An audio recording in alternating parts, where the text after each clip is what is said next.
Troy Neff. I'm the fucking guy, and I'm the fucking guy in Miami. And we're going to try to make this work a little bit better than we did in Pittsburgh last week. So that I just wasn't happy with it, and just too many struggles with the equipment things. But everything's lined up now, so should be good to go. And thank you to Leo for making sure everything was set up before I left.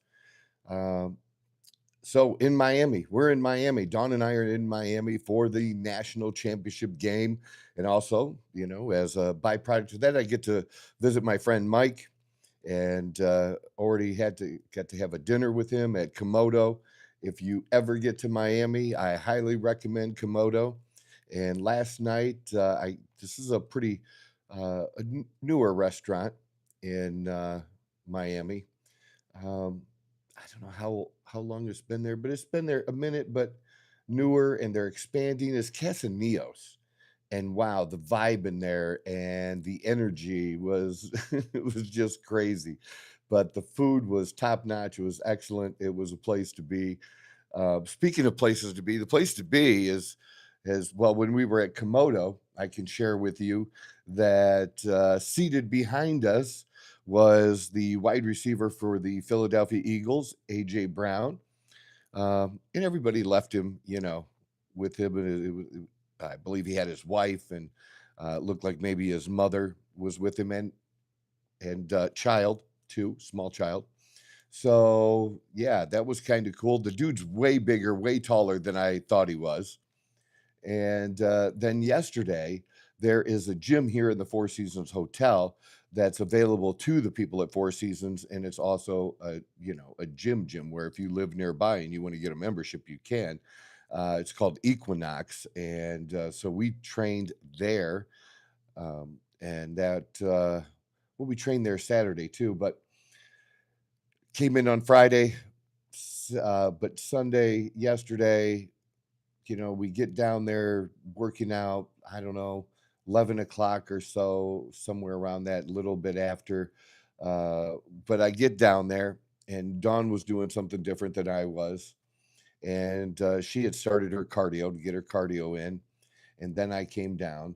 Well, when I dropped her bag off to her, there was nobody next to her, but apparently somebody was next to her a little later on.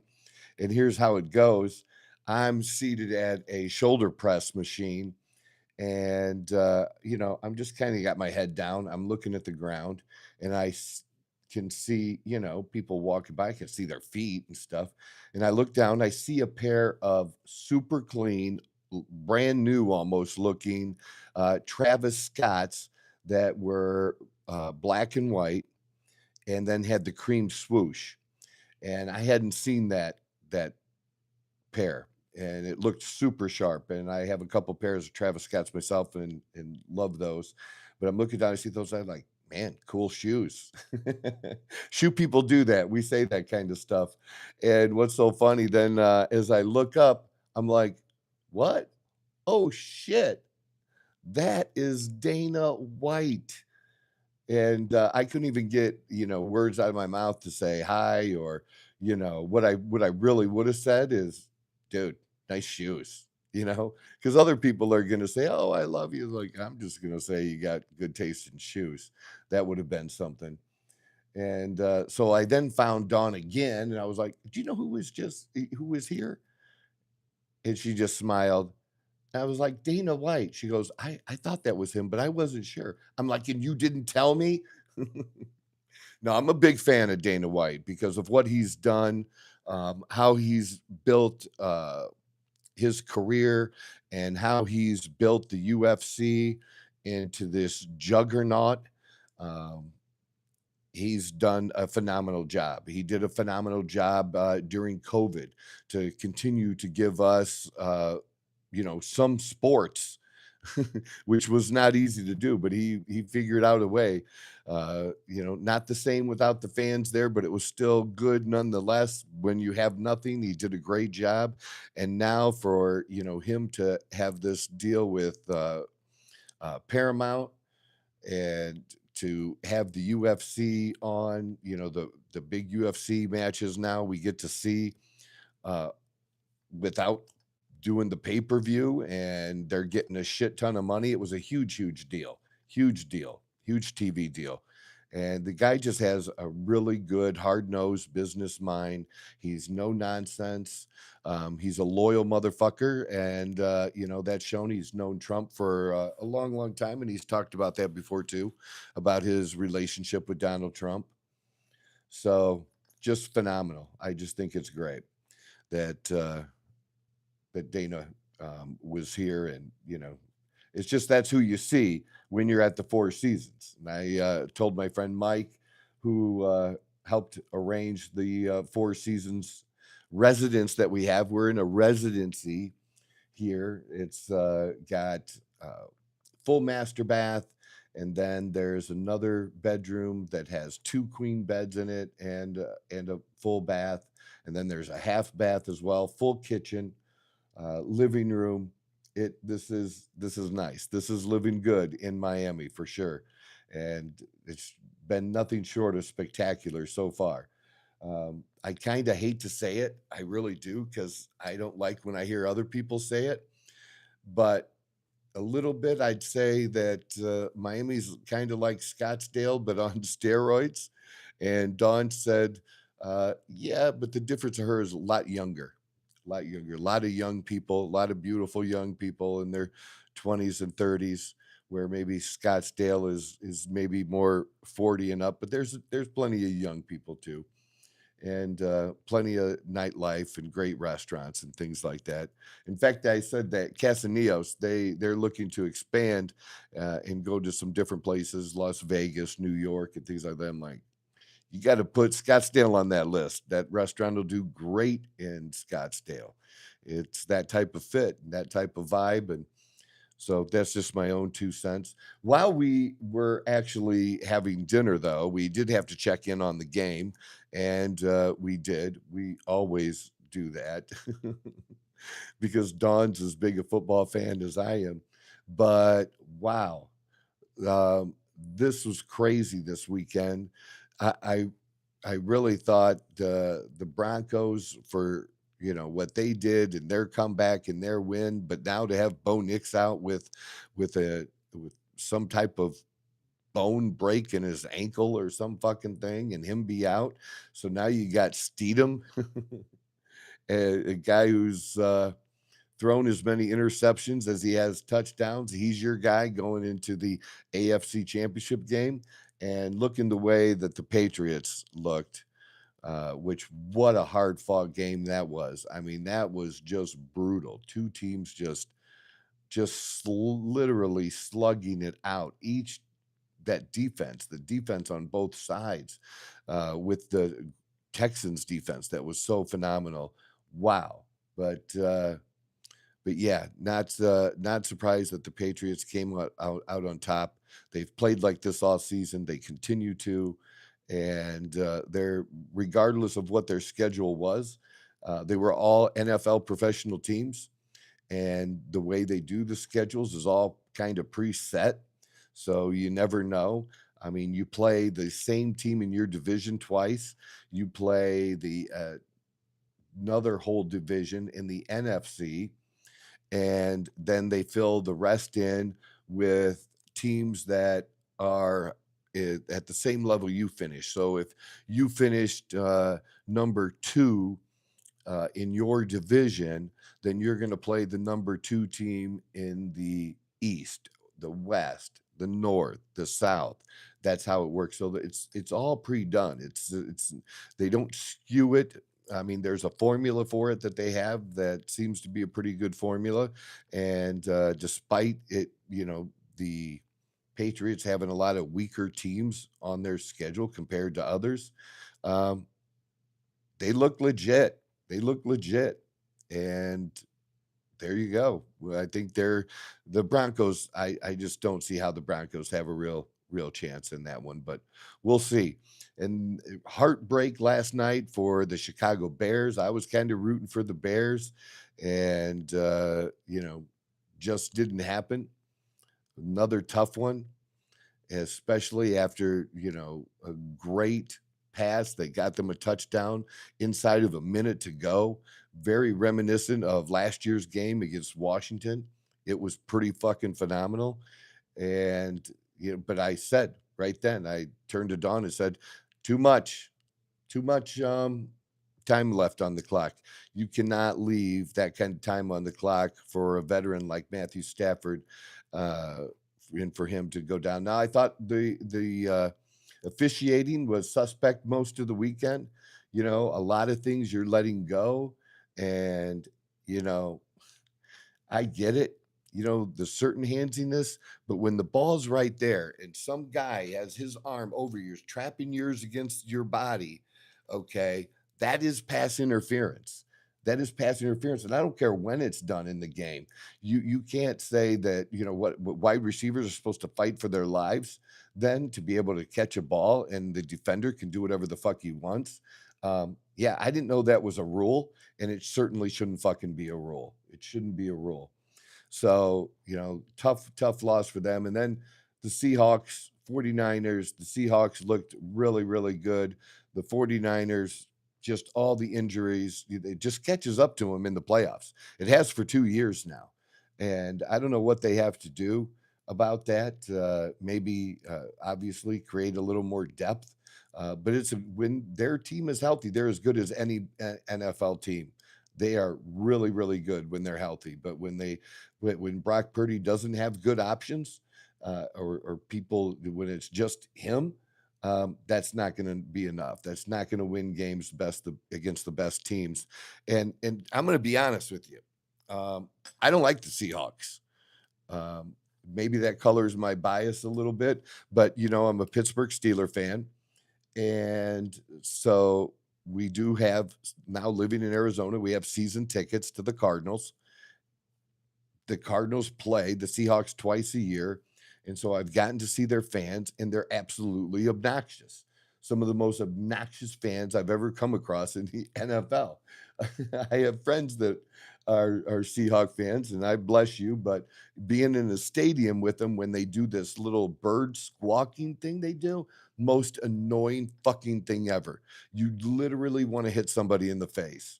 And yeah, but don't do that. I'm not advocating for violence. Don't tell somebody Troy told you to hit a Seahawk fan. That wouldn't go well. And talking about hitting somebody in the face. So we'll see those matchups next weekend. I think they'll be very, very good matchups.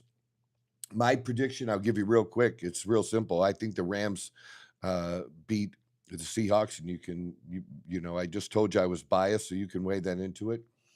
But I think this is the last best chance that Matthew Stafford is going to have in his career, and for him to get a second touchdown, there's been debate about him and the Hall of Fame, and many people think his career is already deserving of the Hall of Fame, and it probably is. But I would say this: if he does it again, and basically with a totally different crew of Rams, right? If he gets that second Super Bowl, definitely deserving of the Hall of Fame. And, who knows how much longer that he might play after this, a year, 2 years, I don't know. But he is at the end, and he's still playing at a high level and getting it done. And I think the Rams are going to be very, very hard to beat. They were near the top all season long. Now, who could upset that, and what could the matchup be? I'm telling you, I think it's going to be the Patriots, and relatively easily. And I feel for the Denver Broncos fans and the team, but injuries are a part of the game. Very, very tough, but they've made great strides in the last couple of years with Bo Nix, and they're going to be good for a minute. They're going to be good for a minute. Look for them to be tough next year. There's no reason to think, or I don't know of anything happening, player wise, that would change that. So, yeah, definitely think of that they're going to be around for a minute. But the Patriots are just the more complete team right now.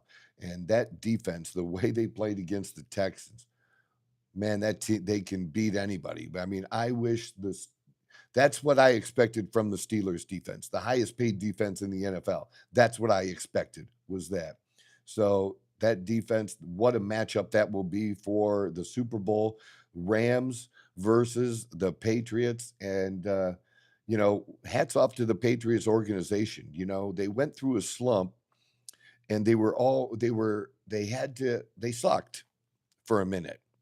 Where with the Pittsburgh Steelers, we just continue to be Ben left and then we just became mediocre and just winning enough games to not having a losing season. And I don't know what there has gotten us, where the Patriots went through the pain of retooling, rebuilding, getting another new coach, finding the right people, finding the right quarterback. It took a couple of picks, but they finally got it right.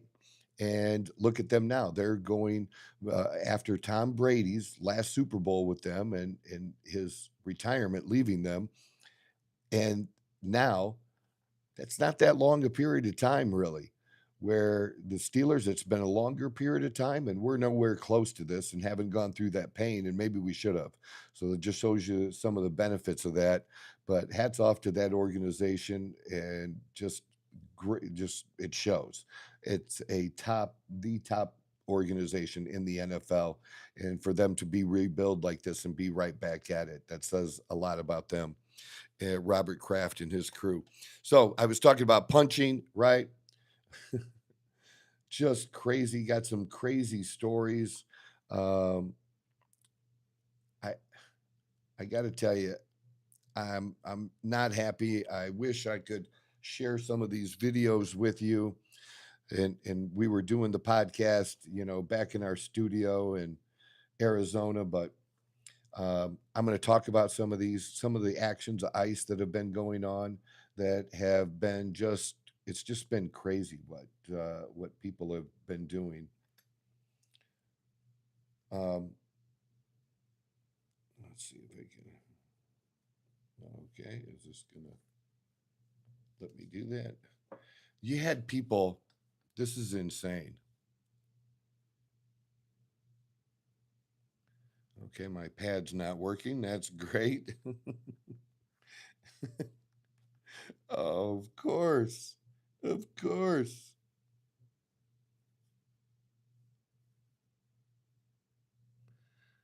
Let's get rid of these. Try again. How about that?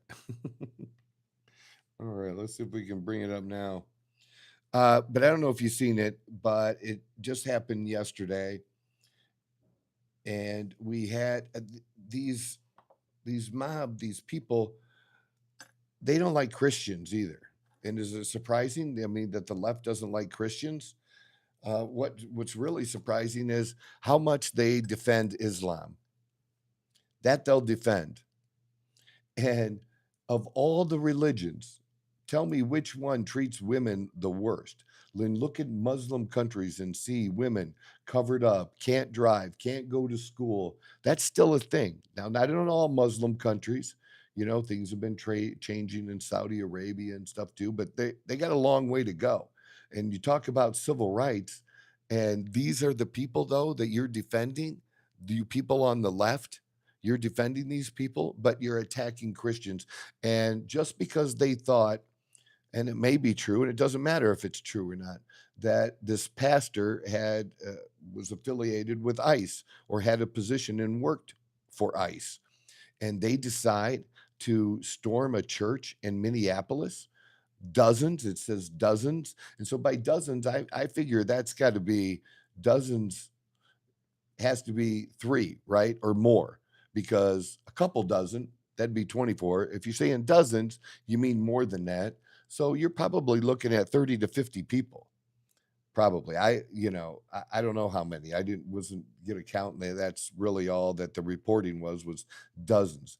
But come into the church, start yelling and disrupting the church over this, and then following people who were there for church service. They're in the middle of their church service, who don't want to be a part of that stuff, who get up and leave, and they follow them into the parking lot. They try to stop them from leaving in their cars and shit. What the fuck is that, man? Is that America? Is that where we're at today? That's fucking America? That's what you're telling me? Because I think that's just total crap. It's just total bullshit. That's I don't know why we can't get this. thing to do what I wanted to do. But anyways, this is America. Just total bullshit, man. What do I have to do? Do I have to drive up to Minneapolis? Is that when where are the men in fucking Minneapolis that are in churches? Where is the where are the men in these churches to allow this shit to happen? Where was the police? I didn't see that. Somebody needed to call the police, and the police are not doing shit in Minneapolis. It's absolutely terrible. I think it's just ridiculous what they're doing. So, uh, this is, if you haven't noticed, they want war. Okay. And you're pretty much getting it now in Minneapolis. And this should be, I think, I'm not happy with President Trump. President Trump should, it doesn't matter, insurrection act or not. Um, People are having their civil rights violated. People are attacking federal agents. They're protesting at these buildings. They're attacking agents at the federal buildings.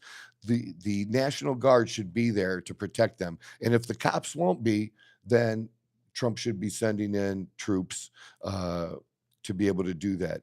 And if the governor thinks he has the authority to somehow line up troops against our U.S. military, he's got another thing coming. That governor is dumb as a fucking box of rocks. All right. He's just an idiot. And the shit they keep saying is not helpful. Not him, not Walz, not Fry, that mayor. He's a dumbass piece of shit as well. And now we have, I don't know if you saw that one guy who ran for mayor who lost. I think his name is Omar Feta.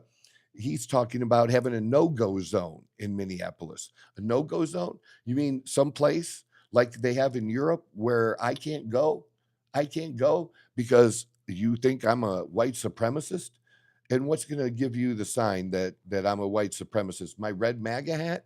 Well, listen, motherfucker, I go wherever the fuck I want to go, and I'll go into any fucking neighborhood I want to go into. And that's my right as an American citizen. And it's your right as an American citizen. You are free to travel the US anywhere at any time for any reason. And you don't have to say shit about why. You don't have to tell them why. You get stopped, says, hey, I've done this before. The cop says, hey, where are you going? What does it matter where I'm going? It doesn't matter. It's not your business. It's not your business where I'm going or where I came from. What is your business is, was I speeding? What is your business is, you think I'm drunk? Then test me. Yesterday was 17 years for me. That was my anniversary, 118, and going back to 2009, that I haven't had a drink. So that was all due to AA and the Monday night and Thursday night men's group back in Maumee / Toledo, Ohio, and a bunch of old guys there. And now I've become one of those old guys, and I'm very blessed to become one of those old guys and to help other people on their journey if they struggle with alcoholism or addiction and that kind of shit. So yesterday was my anniversary.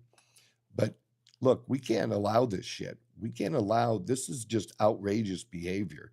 And they're talking about, I don't know where the idea is. Now all of a sudden they love guns. They want to walk around with guns.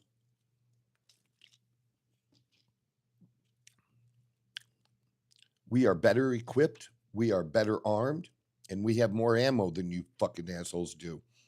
So you want to do that shit. It's not going to turn out the way you think it is. But I don't know what we have to do. Like it really. That's my question. Do I need to go to Minneapolis? Drop your answer in the comments. Let me know what you think about that. Is that what we need to do? And I used to be a part of a biker organization. You know what? We wouldn't tolerate this kind of shit. Where's the biker groups like to protect these law enforcement officers? You think bikers are always at odds with law enforcement? It's just not like that. It just doesn't work that way at all, especially when it comes to defending the United States. We're mostly American loving motherfuckers. All right. So somebody needs to step in here. Somebody needs to do something. And it really should be the Minneapolis Police Department. And how dare they not? How dare they not step in? How dare they leave the people at that church are Minneapolis citizens too that deserve protection. The fact that they're not there protecting them or coming and arresting these people, that is not, you do not have a right to break into a church and protest inside of a church. You just don't have that right. And then there's other instances. Look, here's what's happening. And some people are gonna believe whatever the fuck they want to believe. But there are people being arrested that don't have maybe a warrant out for their arrest, or that their only crime was a civil crime, right? It was crossing the border. That's true. But here's how it's happening.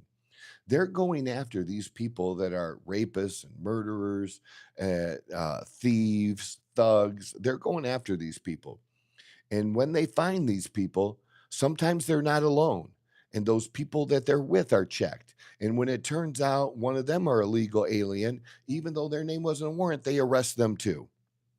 Now, if you're the city of Minneapolis and you don't want those other people arrested, when you have a hold, when you actually have somebody that has committed these crimes like I've described, you hold them. There's an ICE detainer for them. You let ICE come in to the jail, receive them. Takes maybe one guy, two guys, right? Takes two guys, and they're on their way. And there's no chaos. There's no bullshit in the streets. There's nothing. That's it. Makes it pretty easy. But they don't want to do that now. And in fact, you have to ask yourself that how did the Obama administration deport so many people and not have these same problems? And I'll tell you how. They didn't care, because it was Obama and it wasn't Trump. And these people just want to oppose everything that's fucking Trump.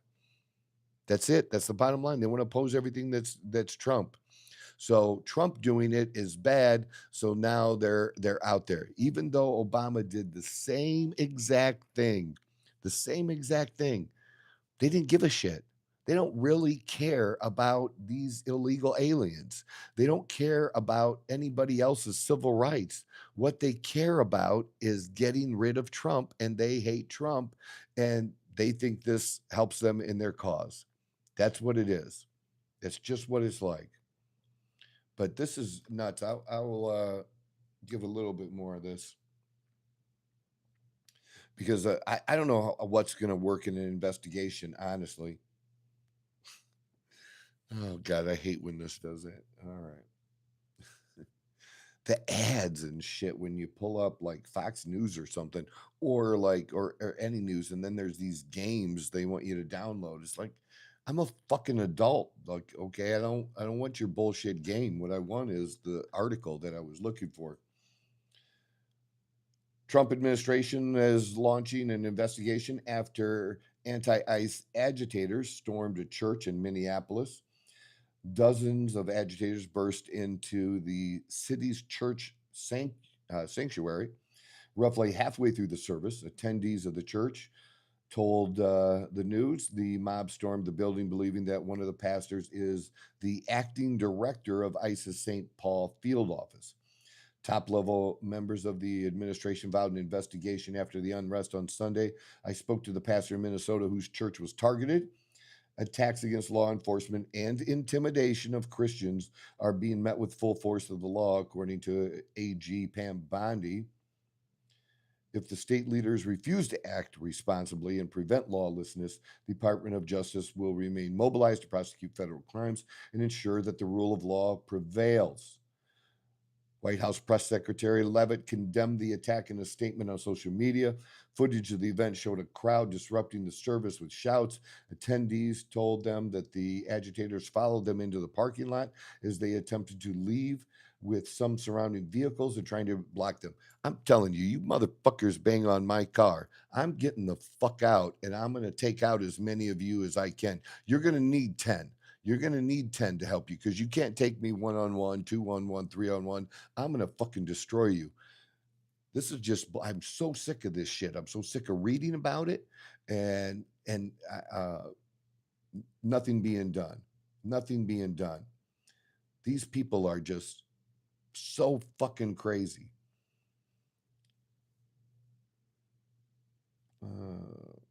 Yeah.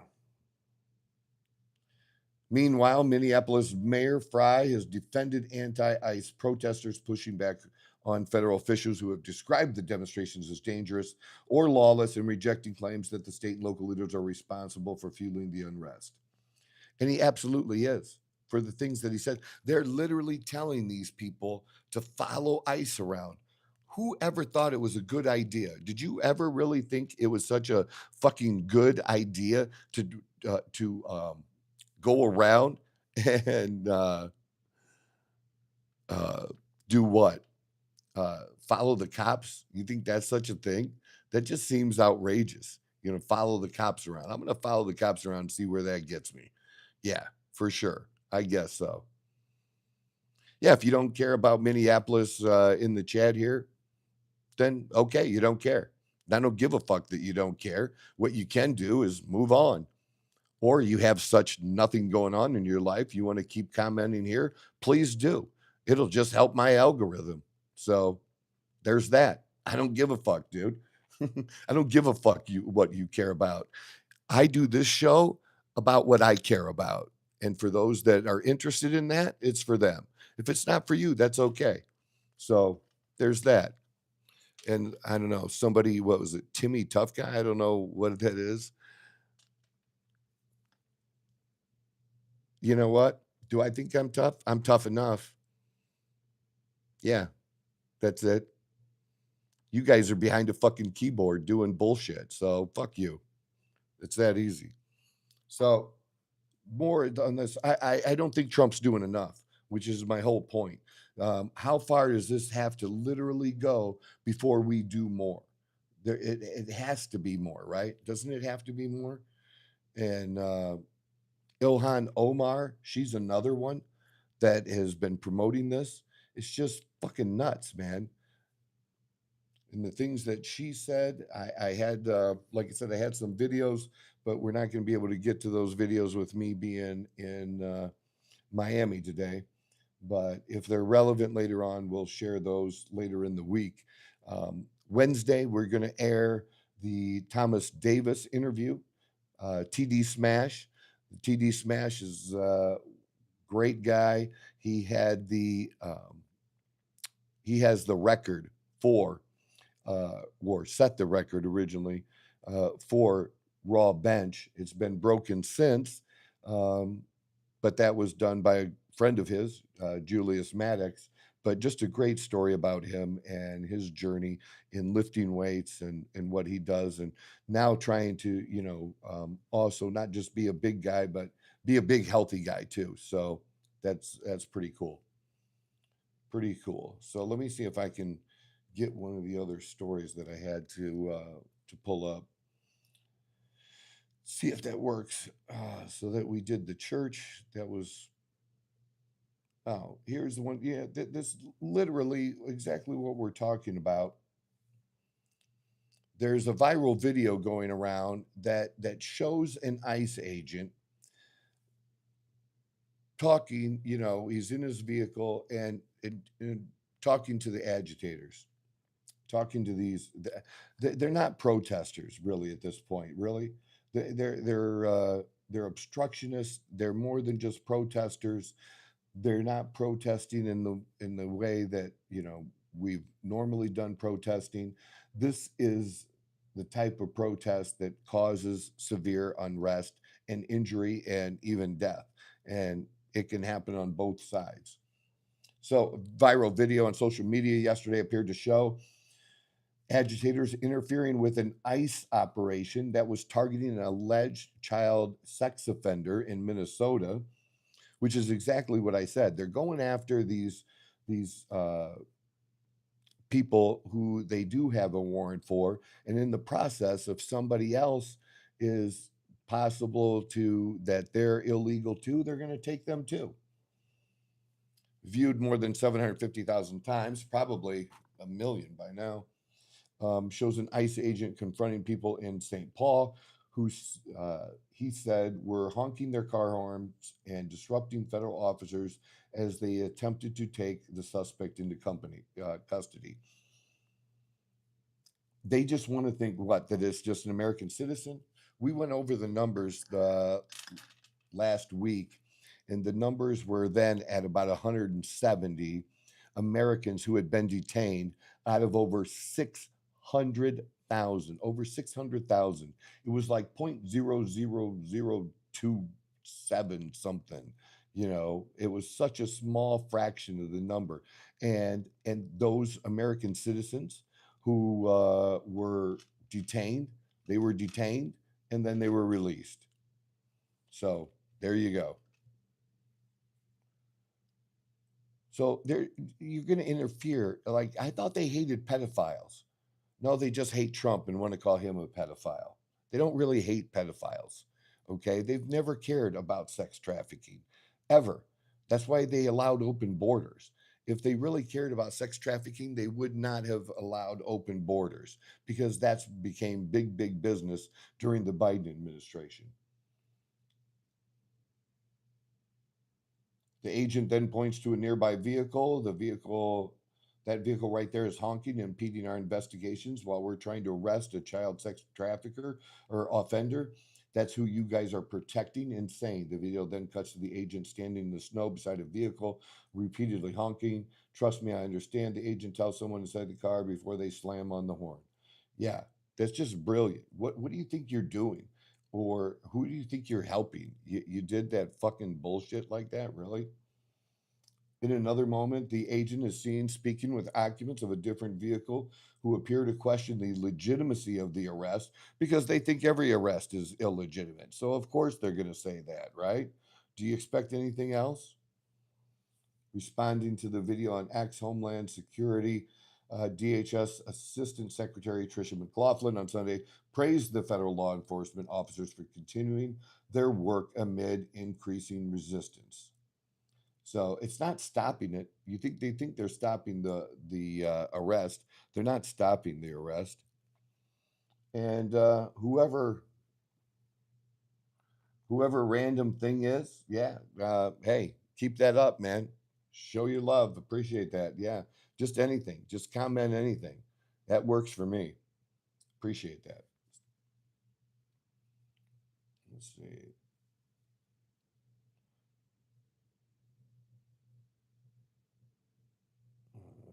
Let's see if I can pull this one up. See, I send them to my messages to make it easier, so I can have them to do that. All right. Oh, I guess not. It's not going to come up, but that's all right. It's all good. It's all good. Um, I'll just pull it from somewhere else. But I want to know what you think. Like, if do you give a shit? Do you don't give a shit really about just people being innocent people being targeted in a church? I thought that was a right too. I thought the freedom of religion was a right, and you don't see these people going into a mosque and pulling this shit, do you? No, but a church, yeah. So it's just crazy. Um, this was interested. I don't know why. See, you people that thought Joe Rogan, and I like Joe Rogan, but the idea that Joe Rogan is a conservative is just he's not. He's not. He's not a conservative, and probably won't be. So,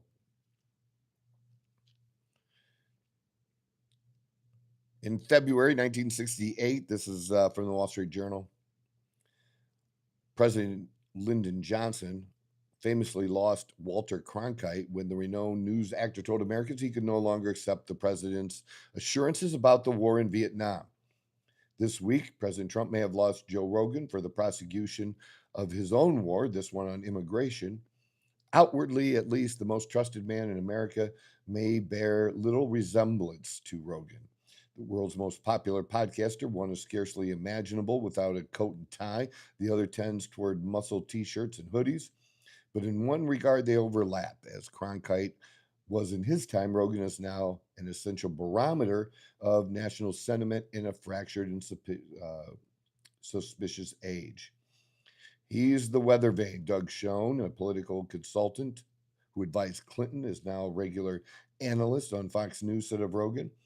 The 3-hour audience he provided Trump on the eve of the 24 election and his subsequent endorsement is regarded by many as pivotal. Earlier this week, though, the podcaster recoiled when faced with particulars of Trump's signature campaign promise to undertake the largest deportation of illegal immigrants in American history. In particular, Rogan appeared shaken by the death of Renee Good, Minneapolis woman who was shot. It just seems all kinds of wrong to me. Yeah, he told Kentucky Senator Rand Paul during the tail end of a nearly 3-hour discussion in his Austin studio that aired Tuesday. She didn't seem mentally healthy, but does that mean she should be shot in the head? Is there no other way to handle this? Yeah, there was another way to handle it, Joe. She was told to get the fuck out of the car. That's what she was told to do. And she didn't want to follow those instructions either. She'd been following them all day. So is an officer supposed to like determine whether somebody's mentally sane or not? That's what they're supposed to do before they shoot, or they allow them to be themselves to be in danger and to be hit just because of that bullshit. Now, I love Joe Rogan, but I couldn't disagree with more with what he has to say on this. I just think it's absolutely ridiculous to expect law enforcement to do anything other than they're currently doing. They have every right to protect themselves. Like, look, when a cop does bad shit, I'm the first one to say that that's bad shit and that's not defensible, okay? I'm not just somebody who's all cop, but I'm not anti-cop either, okay? There's time and a place for everything. And the thing is, we voted for this. At least I fucking did. And if you didn't, sorry for your luck, you lost. Okay, we won. Our policies get enforced. And the policies we won is we wanted closed borders. And the other policies we wanted people sent home that shouldn't be here and that they need to get back in fucking line. Because being in line here does not work. It does not work. You need to go to the back of the line. Come to this country like a whole bunch of other people who come for years and years through. It's a tough process. It's a long process. But you know what? People who are going to want to assimilate and who want to learn about what America is, they're going to want to do that. But that's why we have the problems we have, because these people haven't gone through that process. They've just come here illegally and they just want to have their own little country inside our country. Well, that doesn't get to happen. That is not a thing. And we need to put an end to it. We need to let the people in charge know that we're not going to let that happen. And the people in charge need to start acting like they're in fucking charge and getting control. We expect control. We expect safety. And it is not safe for anyone. You think you're coming into, you don't want to help the officers. You're not just helping the officers. You're helping the citizens from doing dumb shit and getting shot. All right? That's what they should be there for. They should be there to protect the cops. They can easily pull up and find somebody in charge. You have a warrant, right? Yep. They could, but you as a citizen, you don't have any right to ask the ICE agents that kind of shit. You don't have any, they don't owe you an explanation when they're going to do their job. But if the cops handle it, and then they come and tell you, look, yeah, they're taking down a pedophile. They're taking down somebody who's been charged with having sex with under 11 years old. Yeah, they're coming after him then. So why not? Why not? Why not take them? Why not let them do their job? And the cops should be there to protect them and then protect the citizens. Okay. Put them back on the corners where they belong, not in the middle of streets. People need to get to work. People need to get places. You don't have a right to impede my rights that way. It's just so stupid. Just dumb. I just, wish that look, it's going to be war. And they want war, and it's going to be war in a bad way for them. But, don't let them tell you they don't like guns. Now they're taking pictures of themselves and posting themselves with all the guns, right? It's just crazy ass shit. Let's see. Oh, my friend Bob. Bob wants to chime in. Well, I appreciate that. Being involved in 2 separate drug raids on the receiving end and 3 separate felony traffic stops. I was never injured because I fucking complied. Also, no one else was injured for the same reason. It goes to that. You comply and then you handle your business, right? You comply and then you handle your business. And, are mistakes ever made? Yep, mistakes are made. That'll get sorted out. It'll get sorted out. Nothing in life is perfect. And there was no way to perfectly do these deportations. It was going to be ugly. But the fact is, we're making it uglier than it has to be. It doesn't have to be this ugly. It doesn't have to be this outrageous. They're making it so. They're making it a spectacle for Trump to do whatever they can to take his focus off of other things, the things he wants to get done, policy things, and to, try to attack him in this way to bring his approval ratings down. So to make it harder for Trump to do what we voted for him to do, to work on the policies, to work on America First policies. That's the fact. That's what they're trying to do because they do not care about illegal aliens. They've never cared about illegal aliens. If they did, they would have been protesting under Obama. And that's the question. Why didn't they protest under Obama? Whenever they say something and you're in one of these social platforms like Substack or any of those, I could get to that. Yeah, that's kind of interesting. Kristen, hey, what is your opinion on this whole Trump NATO Greenland thing? I here's what I think. NATO sending troops, it's such a small number, and then Canada, as well. It's like, oh my God, like we could send in our JVs. We could really send in, if we wanted to take Greenland, we could send in our Coast Guard to take Greenland. All right. Look, we have the whole thing that's happening, even in Venezuela, is connected even to Greenland because it's all connected to China and it's connected long term to the well-being of our country. And because nobody has taken action to stand up against China. You've had some senators talk about it from time to time. Occasionally, a president might say something here or there, but they never did anything. They never took action.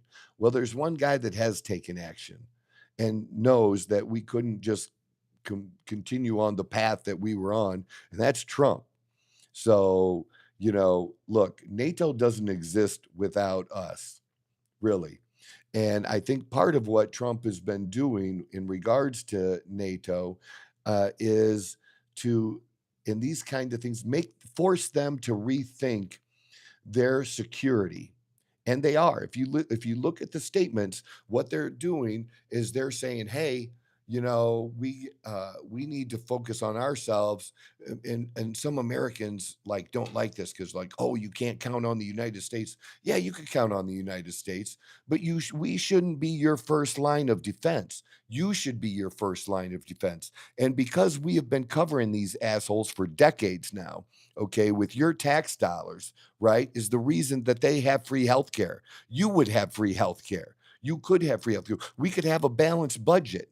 if we weren't having to protect all these other countries. And then these countries will do dumb things like Germany was doing and getting natural gas from fucking Russia. So let me tell you, how does that work again? You want us to protect you from Russia because they're such a bad actor, but you're going to buy natural gas from them, and then you're not going to pay your full weight in NATO? Well, Trump's been changing that. And what he's also been changing is, by the way of his actions, they're thinking and them taking on responsibility for, hey, how about you spend on your own defense, your own military, and you guys defend yourselves? Well, I think you're not wrong about that. Do we need to take them? Uh, it's about using it as a negotiating tool, right? Same thing with Panama, the same types of threats. And that still isn't finished down there yet either, but it'll get finished during Trump's term. But same thing, that there's going to be large scale U.S. military presence there that's going to really be built up. But honestly, the idea put forth and the money and the offer isn't such a terrible idea, But I do agree with you, it's just how Trump negotiates. He's coming at him with the sledgehammer, and then he might switch to a hammer instead of the sledgehammer and make it less. But he brings them to the table that way, and maybe it's not the way that other people would do it. But he doesn't have time. He does not have time. And so he's trying to compact all this very, very quickly. And this brings this shit to a head very, very quickly, right? It does. So, it is useful for us, what we need to do there. It's super important for our long-term security. I absolutely do agree with that. And but can it be done a different will it end up probably being done some other way other than military? Yeah. I mean, we we're we have no interest in putting boots on the ground in Greenland. And like I said, if we did, we could put Coast Guard boots on the ground. Like, okay, they it's Greenland, Like, how many people are even in fucking Greenland? Isn't it like 70,000 or something? It's like, and they want to act like they're this big, you're not even a big city and you're like a country. Come on. But it is all about this. It is about creating new alliances for the future. China is doing it. Russia is doing it. It's also about disrupting some of the ones that have been hurtful to us in the past, which is why, targeting Iran is so important too. You know, it is. Uh, and again, all connected to China, to Russia. And so disrupting that is a big deal for us. And, um, we need to stay the big dog on the block, because as much as I don't trust my government, I trust the government of China even less. Right? You see what I'm saying? So I appreciate that thought you had there. That was a thoughtful response that you had too. Thank you. I don't always get to see them. Sometimes we do when we're doing it from our studio. Leo will tell me this question or that question somebody has. So we're going to try to do more of that, but we need more of you. We need you guys to drop questions down here. We need you to share. We need you to like the show. And look, I'm just an ordinary dude. I'm just a regular guy, kind of, who like wants to be more than regular, more extraordinary. But I'm just a regular guy that's just looking at the world and just looking at it from just everyday Americans' point of view. Like, what's going on? Because really, in everyday America, what concerns me most is people here and focusing here. And I've been pretty outspoken on the fact that, that Trump has been going out and we've had all these issues internationally and stuff, and that's all great. And he's done well with it, and uh, trying to move things along and have peace in the Middle East. I applaud all that stuff, but I want the focus to be right here at home. I want the focus to be right here in the good old US of A. All right. What needs done here, what needs changed here. And again, there's a short time frame to do this in. And hopefully people are going to see a much better economy here than what they think that they see when they start to get those tax returns. I owned a financial investment firm for 24 years. So that is kind of one of my lanes that I'm very, very strong in, is in investments in the economy. And I can tell you, because having looked and done so many thousands of financial plans for people, that the one thing that people understand the least is taxes. Okay, and they hate taxes. They don't want to. They want somebody else to just tell them, and they bite the bullet and they just pay, and they just want it to be over.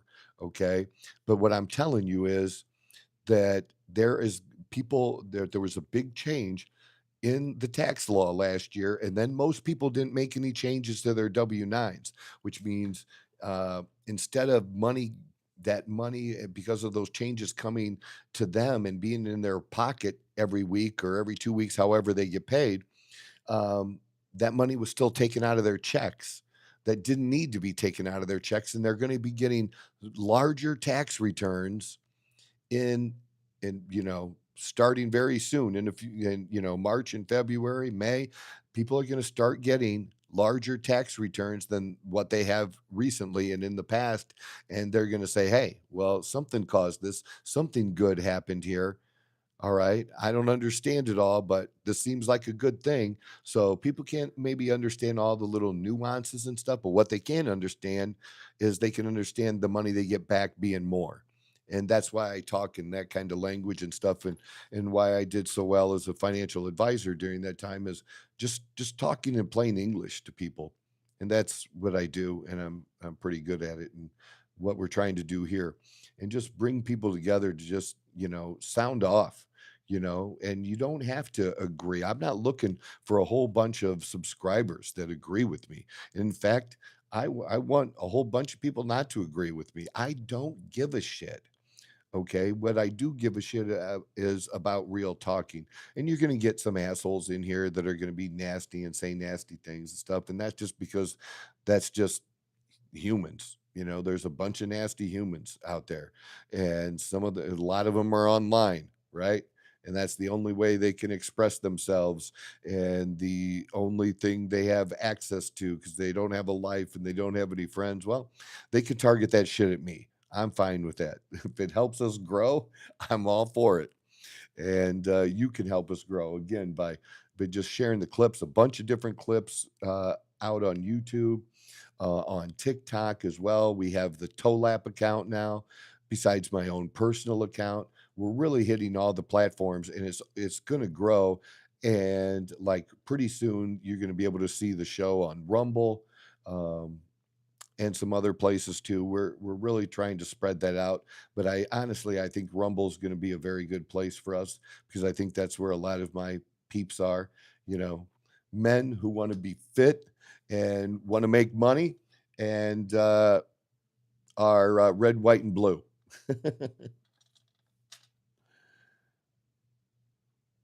Well, if you want to praise God for making you gay, then you praise God for making you gay. Who says such stupid things? I've never said praise God for making me straight. Why does everything have to be about, gay, straight? Like, why do you lead with that? It's kind of weird, you know? Just be you, man, because nobody else gives a shit. So there you go.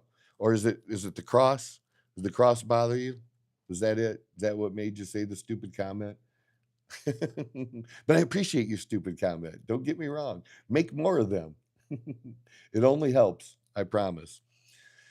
All right. So we did get in an hour. There's more I would like to do, and will be doing, but Wednesday is going to be the show where we drop the Thomas Davis interview, TD Smash. Look up TD Smash on Instagram, check him out, and then check out his story on Wednesday. And then on Friday, Wednesday, we're coming back home from Miami. So Friday, we'll be back in the studio with Leo, and I think Mike's going to be there too. Got a new guy that's in training. And for us today, since I didn't mention the who I was rooting for the national championship game. Look, I got a really good friend that's a huge Miami fan. I love him, and if Miami wins, I'll be happy for him. I don't really have a dog in this fight, but I think Indiana's had such a great season. I'd really like to see them finish it off. You know, they've been the most dominant of any college football team, and a lot of us we underrated them. We did. We didn't give them the respect that they were due, and it's time to give them that respect. And I think they'll earn that tonight, and it'll be a pretty substantial win. I took the over, which I think was 47 and a half. I think is going to be a high scoring game, but a lot by Indiana, and Miami's just going to have to do their best to keep up. And then I also took Indiana to cover the 8.5. There you go. So I took them Indiana to cover, and I took the over. That was my pick. We'll see if it hits or not. All right. I appreciate you. Love, respect. God bless. This is the Outlaw Apostle Podcast. I'm your host, Troy Neff. I'm the fucking guy.